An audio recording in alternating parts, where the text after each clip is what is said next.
9. Rio Moran. In late 2020, a corrections officer named Rio Moran was among several suspects who were arrested in connection with drug smuggling activities at a prison in South Yorkshire, England.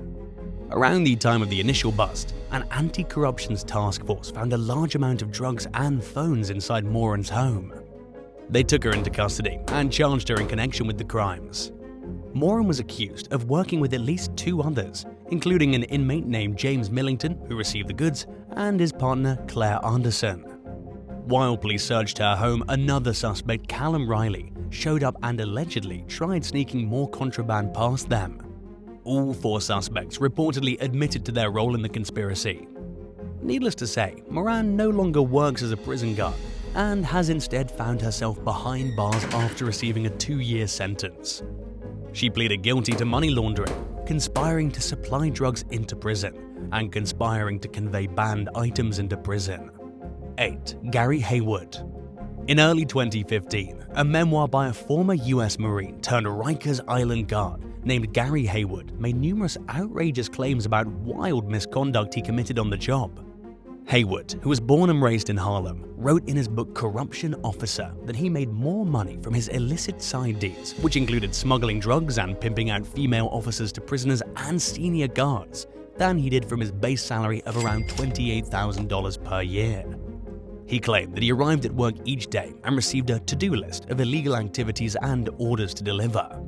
This included drugs, tobacco, cell phones, and women. The crooked corrections officer also protected the female guards who sold their services to male prisoners and employees. In his book, Haywood describes these women as constitutes. He started working at Rikers in 1996 after serving in Operation Desert Storm. Haywood's smuggling operation began when he crossed paths with a childhood friend who was doing time at the jail. At first, he snuck tobacco and marijuana into the facility, where he sold $2 worth of tobacco for around $200. After that, Haywood began catering to inmates' individual requests for things like cell phones, various drugs, and even red velvet cupcakes, making up to $500 per order, depending on what the goods consisted of. Eventually, female guards who had learned about Haywood's corruption came to him and asked him to look out for them while they prostituted themselves throughout the jail. But an operation this big couldn't possibly go on forever. Authorities caught wind of what was going on and busted Haywood and his accomplices by installing listening devices in one of the conspirators' vehicles. In 2006, Haywood was sentenced to 2 years in prison for his role in the scheme. He said that he committed the crimes for financial reasons, including outstanding child support and to fund his gambling addiction. After serving his time, he told the New York Daily News that he'd straightened his life out and that he was back on a respectable path. 7. Vicky White. 56-year-old Vicky White ruined her career and her life early on in 2022 when she helped plot an inmate's escape from the Lauderdale County Jail in Alabama, where she was working as the assistant director of corrections. One day in late April, White told her co-workers that she was taking 38-year-old Casey White to the local courthouse for a mental evaluation. At the time, White was serving a 75-year sentence for attempted murder and several other crimes, and he was awaiting trial in a capital murder case. He knew that there was only one way he was likely to ever see freedom again, by escaping from custody, which is much easier when you have help from a crooked corrections officer. The pair fled the area together and an 11-day manhunt ensued. During that time, they wore disguises, swapped vehicles, and paid for everything in cash to avoid being detected by authorities. They were eventually spotted in Vanderburgh County, Indiana, triggering a high-speed chase that ended when US Marshals deliberately crashed into the couple's vehicle. Casey White was taken back into custody with minor injuries and will most likely remain locked up for the rest of his life, given his lengthy sentence and the additional charges he's facing. Vicky was fatally shot at the scene. At first, investigators claimed that she took her own life, but Casey White was eventually charged with her murder. While the criminal complaint doesn't say that White shot Vicky in the head, it accuses him of causing her death. In hindsight, Vicky's employer, Lauderdale County Sheriff Rick Singleton, said that it was evident that Vicky and Casey had been plotting the escape for some time before they actually carried it out. Prisoners complained that Vicky favored Casey and she'd recently sold her home for roughly half its market value. She also bought a getaway vehicle, which she kept in the parking lot of a nearby shopping center until it was time to put the escape plan into action. Vicky's family and friends were reportedly stunned to learn of her role in the ordeal and of her suspected romantic relationship with Casey White, which led her to throw away her profession, her home, and her life. 6. Miranda Ackerman. In 2020, 29-year-old Miranda Ackerman was working at a maximum security penitentiary in Ada County, Idaho, when someone made a report claiming that she was involved in an intimate relationship with a prisoner. The rendezvous allegedly went on for about a month before her boss found out about it and she quit her job. Ackerman's former employer turned the case over to the local sheriff's office, who then contacted her regarding their suspicions. And while they refused to disclose the source of their information, they seemed pretty convinced that she had committed inappropriate conduct with an inmate. In addition to reportedly having intercourse several times with a convict who was working in the prison hair parlor, Ackerman was accused of sending explicit photos of herself to him as well. She turned herself in to the authorities after she found out they wanted to speak with her and was charged with felony sexual contact with an inmate, as well as a misdemeanor contraband offense for the nude pictures. The felony charge could carry a possible life sentence if convicted, but it's unclear how the case played out. 5. Erica Whittingham. In a diabolical plot that bears eerie similarities to the historic escape from Alcatraz, a British inmate named Michael Seddon left a dummy in his cell when he fled from a prison in the United Kingdom in late 2019. He staged his escape with help of a married guard named Erica Whittingham, who waited outside in a getaway vehicle. She then dropped Seddon off at a local rail station, where he caught a train to Liverpool. Whittingham's superiors immediately suspected her of being involved. In fact, they'd wondered for quite some time if she and Seddon were in a romantic relationship. Her bosses questioned her the day after the escape, but they must not have had enough to charge her with anything at the time, because she stayed in contact with Seddon and continued to see him. On at least 8 occasions over the next 6 months, the illicit pair stayed in hotels throughout the UK together. During that time, Whittingham bought clothes and other gifts for Seddon. But their secret relationship ended and was finally discovered by authorities after Seddon started seeing another woman. Whittingham's client, Mark Sharman, said that his client genuinely fell in love with the prisoner, regardless of whether or not the feelings were reciprocated. Even after Seddon was transferred to another prison at one point before the escape, the pair kept in touch using burner phones. But the consequences of falling in love were far-reaching for Whittingham, who lost her job at the prison and at a residential care facility where she worked after the prison fired her. She was also criminally charged and admitted to misconduct in a public office and harboring an escaped prisoner. 4. OSMEL Martinez.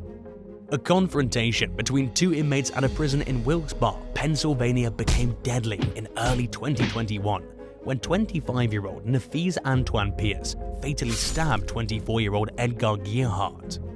The violence erupted during a dispute over telephone privileges, and Gearhart died in his cell from a stab wound to the neck.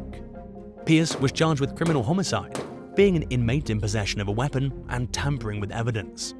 OSMEL Martinez, a 26-year-old corrections officer who was on duty nearby during the fight, was later accused of failing to intervene.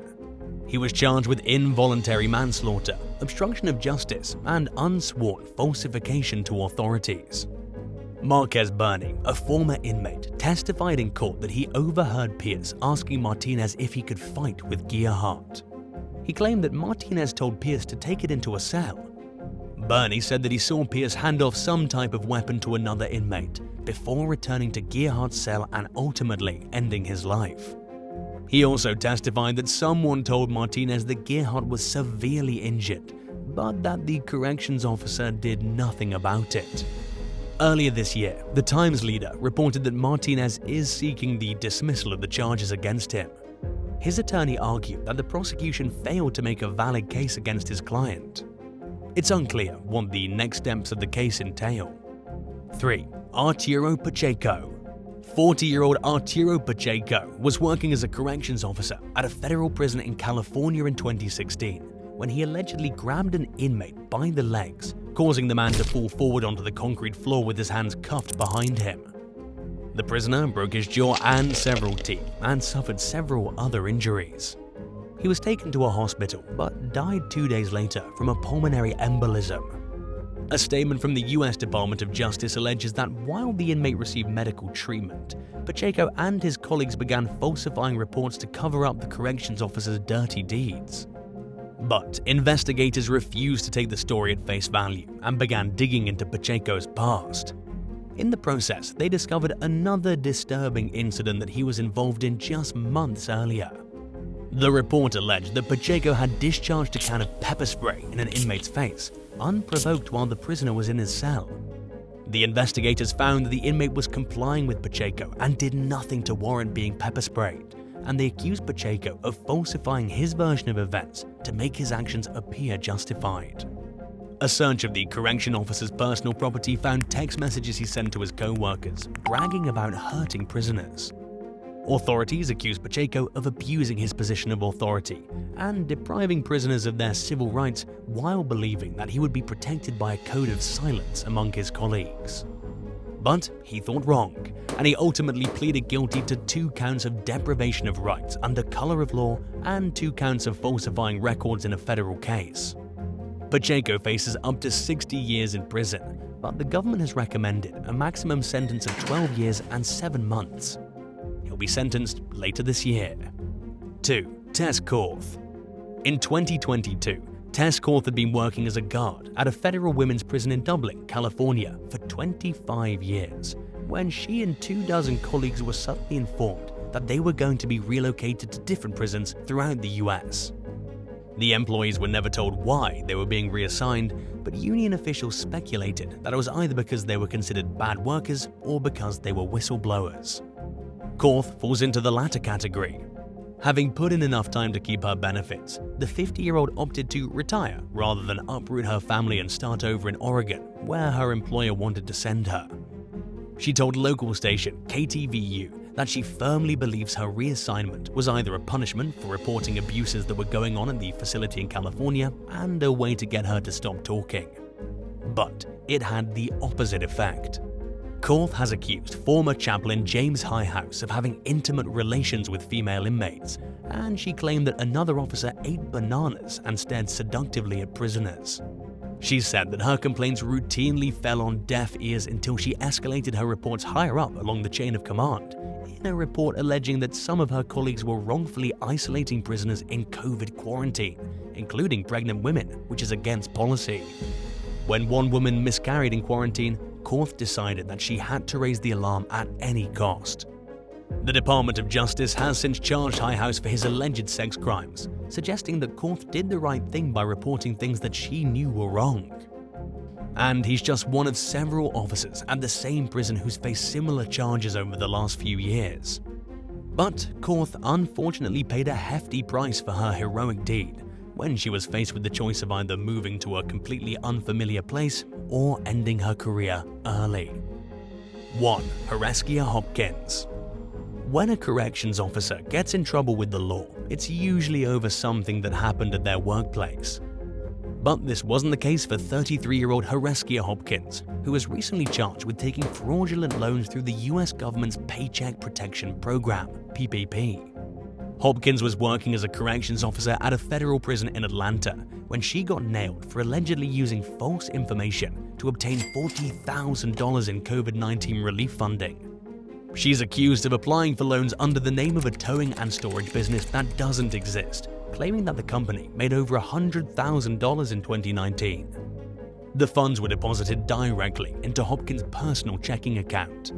Her alleged crimes were unrelated to her job with the US Bureau of Prisons.